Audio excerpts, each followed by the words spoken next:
नमस्कार दोस्तों, मैं आचार्य रविंद्र अध्यात्म अवर्नीश पर आपका स्वागत करता हूं। दोस्तों, आज एक बहुत ही महत्वपूर्ण विषय है आपके लिए, उन सभी भाइयों के लिए जो दक्षिण मुखी मकान में रहने जा रहे हैं या दक्षिण मुखी मकान बनाने जा रहे हैं। तो कोई न कोई ऐसी सावधानियां तो उनको पालन करना पड़ेगा। सबसे पहले हम देखते हैं कि दक्षिण मुखी मकान में कुछ ऐसी गलती से भी निर्माण हो जाए या कोई ऐसा वस्तु रखा हुआ है या कोई ऐसा कलर रखा हुआ है जिससे वास्तु दोष उत्पन्न हो रहा है, तो सावधान हो जाएं कि यह वास्तु दोष आपके लिए सही नहीं हो सकता है। तो जब वास्तु दोष कहीं उत्पन्न हो जाए और आप उसे दूर नहीं कर पा रहे हैं, तो ऐसे जगह पर रहना आपके लिए अच्छा नहीं हो सकता है। तो पहले हम समझते हैं कि वास्तु दोष है क्या। वास्तु शास्त्र में एनर्जी का खेल है, अर्थात जहाँ सकारात्मक ऊर्जा रहती है, पॉजिटिव एनर्जी रहती है, वह वास्तु अनुकूल है। जहाँ नेगेटिव एनर्जी रहती है वह वास्तु दोष है, अर्थात वास्तु का निर्माण वहाँ अनुकूल नहीं है। तो जब वास्तु दोष उत्पन्न हो गया तो वह वहाँ पर रहने वाले सारे व्यक्ति पर नकारात्मक ऊर्जा का प्रभाव छोड़ेगा, नकारात्मक ऊर्जा देगा। अब हम देखते हैं कि दक्षिण क्षेत्र है क्या। दक्षिण क्षेत्र आपका 135 डिग्री से 225 डिग्री है।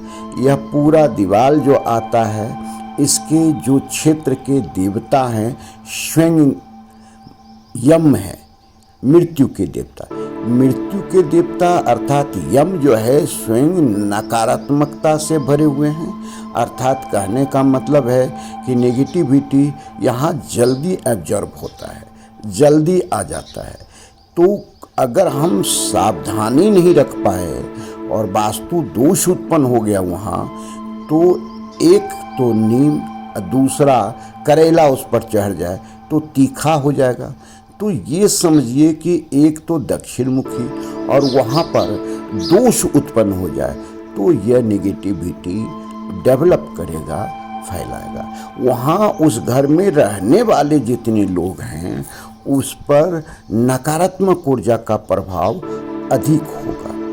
अर्थात यूँ कह दें कि वह व्यक्ति हर हमेशा नेगेटिव एनर्जी के रेंज में रहेगा। तो किसी प्रकार का कोई घटना, दुर्घटना, बीमारी, आर्थिक तंगी, लड़ाई झगड़ा या यूँ कहें कि उदासीनता मतलब डिप्रेशन इत्यादि उस व्यक्ति को या उस घर में रहने वाले प्रत्येक व्यक्ति को आ जाता है। सर्वे से ये पता चला है कि दक्षिण मुखी मकान में जो रहता है उसे सबसे ज़्यादा बीमारियां रहती हैं, समस्याएं रहती हैं। तो इसका कारण क्या है? कारण एक सीधा सा है कि अगर वहाँ वास्तु दोष अत्यधिक है तो वह जो है सो नेगेटिव एनर्जी डेवलप्ड करता रहेगा। आप समझिए। दूसरी बात समझिए कि नेगेटिव और पॉजिटिव एनर्जी के साथ वहाँ पर नॉर्थ पोल मैग्नेटिक पावर है और साउथ पोल मैग्नेटिक पावर है।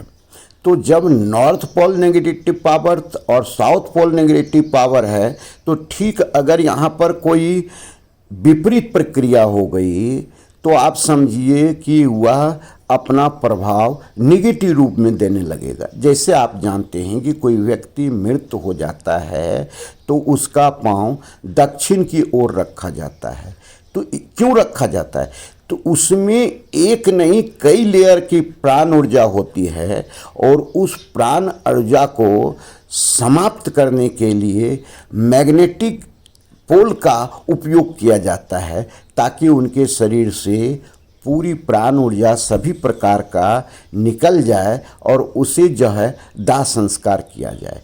दूसरी बात है कि जब सूर्य यहाँ आता है तो यहाँ पर सबसे ज़्यादा यूवी रहता है, अर्थात अल्ट्रावायलेट जो मनुष्य को हानि कर सकता है वहाँ पर ज़्यादा रहता है उसका पावर।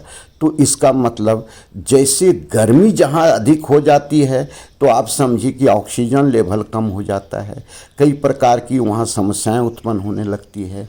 आप जानते हैं कि जितना ठंड एरिया में आदमी स्वस्थ रहता है, ठंड प्रदेश में स्वस्थ रहता है, उतना जो ग्रीष्म प्रदेश है उसमें उतना वह स्वस्थ नहीं रहता है। तो ये सब नॉर्मल सी बात है जो आप हम सब समझ सकते हैं।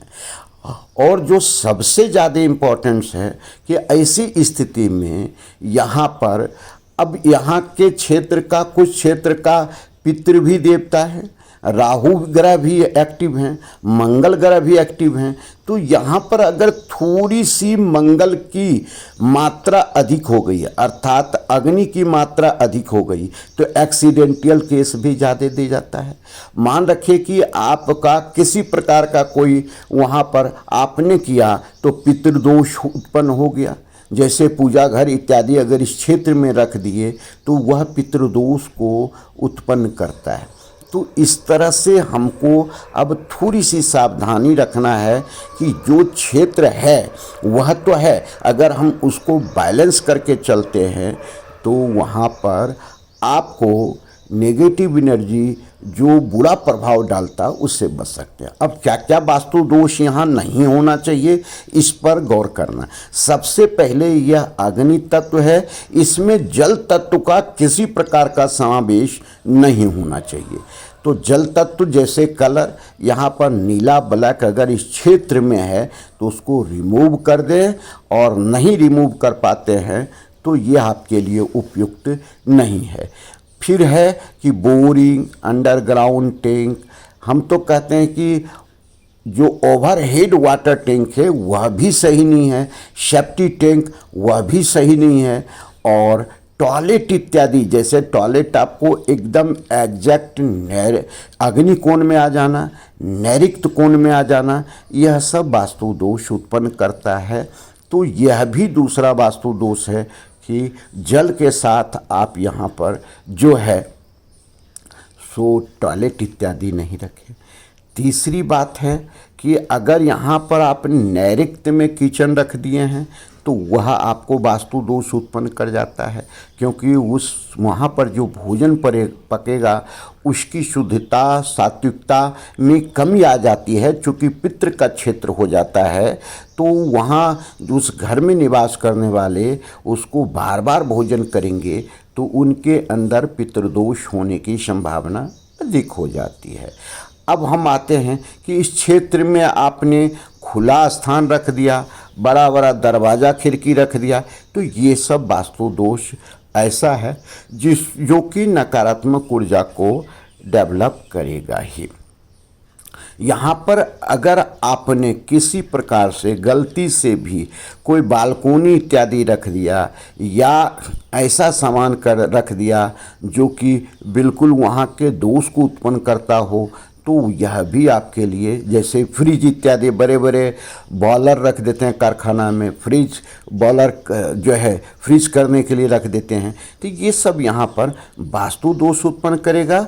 वह रनअप फैक्ट्री को भी बंद कर सकता है। तो ये चीज़, अब इस क्षेत्र में हमने बहुत सारे तुलसी का पौधा लगा करके रख दिया है तो वह दोष उत्पन्न कर देगा। तो यहाँ पर क्या करेंगे, जैसे थोड़ी दूरी पर घर से नीम का अगर पौधा लगा है तो वह आपको सपोर्ट करेगा। तो इस तरह के कई ऐसे वास्तु दोष हैं जो कि अगर यहाँ उत्पन्न हो रहा है तो सावधान हो जाएं, उसको हटाएं, उसको दूर करें, रेमेडीज़ करें, नहीं वह घर छोड़ दें। तो ये डराने के लिए हम अब वीडियो नहीं बना रहे हैं, आपको भरपूर जानकारी ज्ञान देने के लिए, ताकि आपके जीवन में बार बार जो समस्या उत्पन्न हो रही है और आप उसे झेल नहीं पा रहे हैं तो उससे बच सकें। किसी प्रकार का कोई आपको कोई भी समस्या हो कमेंट बॉक्स में आकर के करें, मैं आपको उसका निदान दूंगा। धन्यवाद, फिर मिलते हैं अगले वीडियो में।